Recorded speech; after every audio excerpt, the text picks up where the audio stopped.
All right, welcome back to the First-Time Homebuyer Survival Series. This is part 14. So yesterday we went over how to find a real estate agent and how to make sure that they're the right one for you. So you've done that, you've determined your needs and your wants, and let's say you found a couple homes online that you want to go take a look at. So that's what we're going to be diving into today. We're finally starting the fun part. We get to actually go look out at homes.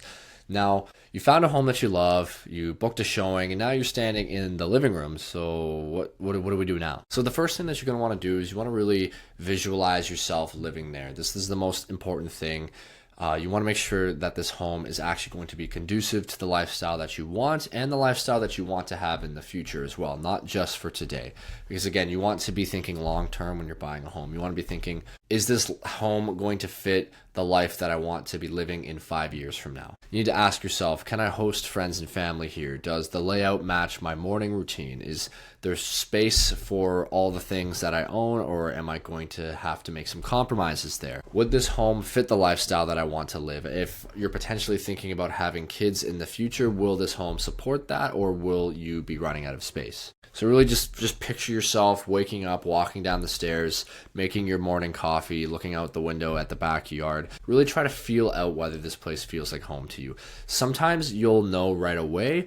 Other times it might take a little bit. So don't rush this process. It's kind of hard, but you'll know when one feels right and when one doesn't feel right. And don't get too caught up in how the current owners have everything arranged. Their furniture, their decor, their paint colors, all of that means nothing. You're buying the structure, not their style. Things like that you can change really easily, like the color of the paint or any minor things like that. They're relatively simple to change. Don't get too caught up on them. You're focusing on the big parts that are hard to fix, like how many bedrooms there are, what's the layout, the square footage, the neighborhood, that sort of thing, the stuff that's hard to change. One thing that might be helpful is to remember to bring some type of tape measure or something so you can measure rooms, you can measure distances and everything. You don't always have to do that on that very first showing. Sometimes when you put an offer in, you usually get a couple of revisits after the offer's been accepted.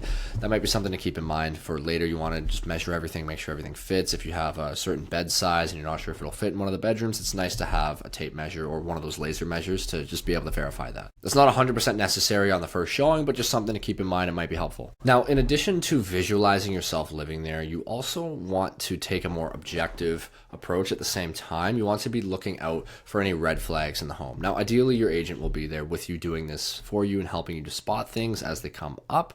It can be hard to spot everything, especially when you're new to this process, but you want to be looking for things like water stains on the ceilings, any cracks around the windows and doors, low water pressure. It's always good to just check the faucet, maybe flush the toilet at the same time just to make sure that there's no water pressure issues in the home. Any flickering lights that might indicate some wiring issues, if there's any drafts coming through, any signs of pests, and perhaps maybe any sloppy finishes in some newer homes. I actually just saw that recently with a client of mine. We were looking at a new build home and it looked really nice upon first glance when you first walk in, nice finishes and everything, but upon closer inspection, you notice a lot of the trims are very sloppily done. There's not a very fine attention to detail. So you want to look for stuff like that. Again, might not necessarily be deal breakers for you, but that's something to keep in mind, especially if it's a newer home. That might be an indication that it's going to start to fall apart soon if it's already looking kind of crappy after only being built a year ago. So that's something to keep in mind. Just look at the general state of things, how have things been maintained. It could also be an indication of how the seller has kept the house if you see the way that they've been maintaining things. If like little things like there's a light bulb burnt out or one of the door handles is broken and doesn't work, or there's a bunch of scratches everywhere on one of the doors, that might be an indicator that they don't take too good care of the home and there might be some other issues that you're not seeing. So that's one thing to keep in mind, like how they present the home when they're selling it. Usually people put their best foot forward when they're selling a home. They clean everything up, they try to make it smell nice, they try to do everything they can. So if even in that case it still doesn't present too well, then there's probably some other issues under the surface. Not always, mind you. There might not be, and sometimes that might mean you can get a good deal on a place if you don't care too much about doing the extra work to get it up to snuff. But if you want something that's going to be turnkey, which means you can just move into it right away, you don't have to do any work to it, then you want to keep that in mind. And don't worry too much about the cleanliness either. Like I said, things like that, like cleanliness, things like paint jobs and all that stuff, that can all be fixed, that can all be taken care of once the sellers move out and you get the keys. Because just because they keep the home a certain way doesn't mean that you can't change it and make it more to your style,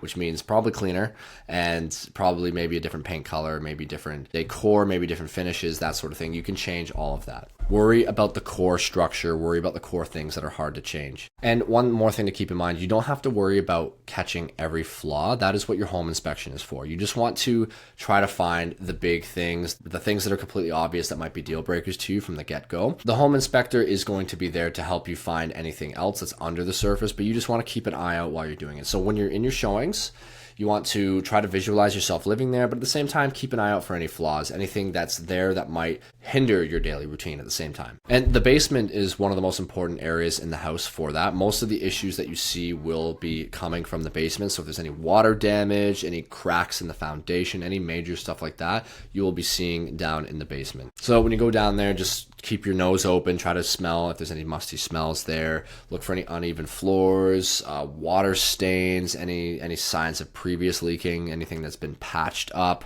exposed foundation issues. You might see some cracking going up the wall. This is obviously all easier if the basement is unfinished, but that's still something to keep an eye out when you're down there. And again, the home inspector will catch all the major issues. Again, you don't have to, I don't want you to stress too much about trying to find every flaw. Just again, keep your eyes open, keep your nose and your ears open. Now, another thing that you want to make sure you're doing is you want to be asking your agent smart questions. So you want to ask them things like, how old is the furnace, the AC, the water heater, the windows, the roof, that sort of stuff. Those are all things you want to get an idea on how old they are and when they were last replaced. The older, the worse, because that means you're more likely to have to replace them soon. You also want to find out if there's any known issues with the home, if there's any problems that the current owners have been having. You also want to find out how long it's been on the market. That can determine a lot for you. If the home has been on the market for several months, that gives you as the buyer some negotiating leverage. You also want to find out if there's been any previous offers, and then also what is included and excluded in the sale. So there will be certain things that will be included and excluded. So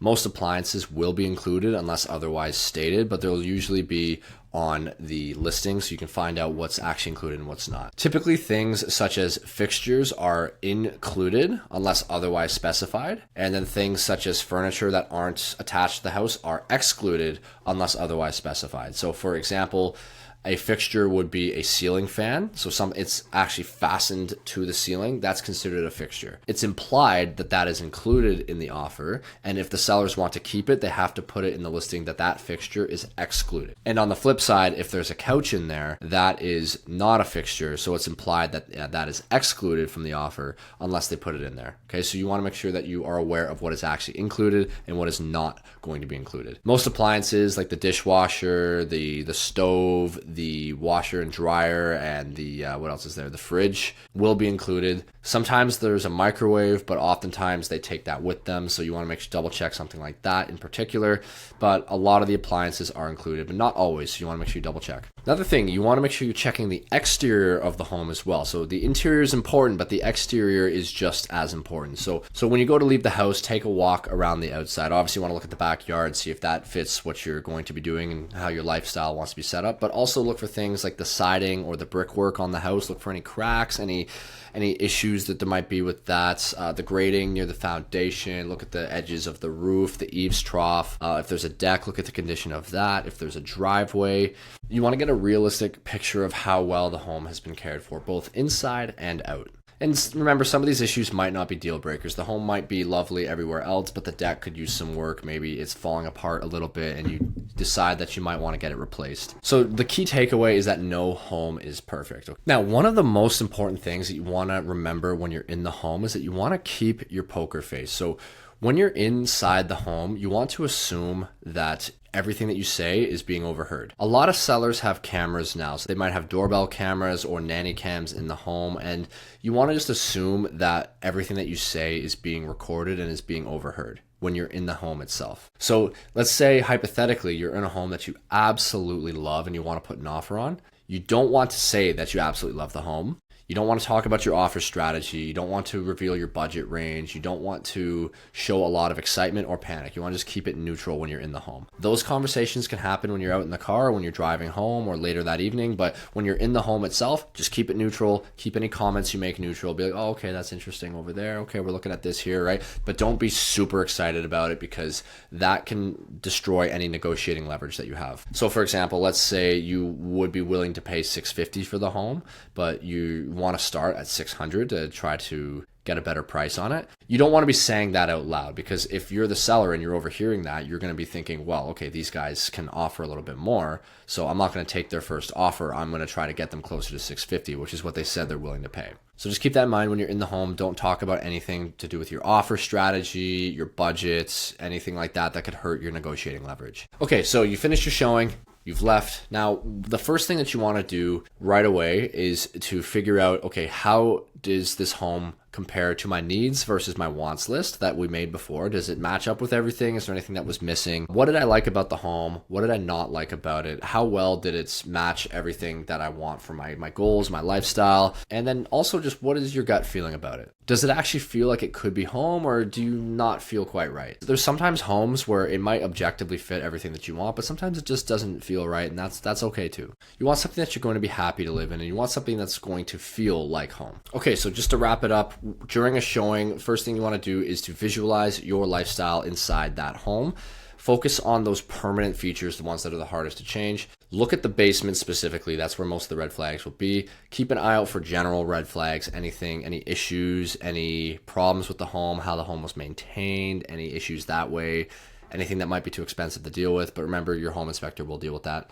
Ask your agent smart questions, so things like how old the roof is, things like that. Try to get a general idea of what's going on with that home and with that listing. Keep your poker face and check the exterior. All right, thank you so much for watching. I hope this was helpful. If you have any questions at all about this process, feel free to reach out to me, or you can drop a comment down below. Tomorrow, we're going to talk more about how to compare multiple homes after you've gone out and seen a few, and how to avoid getting overwhelmed in that process. If you want the PDF version of the First-Time Homebuyer Survival Guide, you can also grab that. It's down in the description. All right, thank you for watching. I'll see you tomorrow.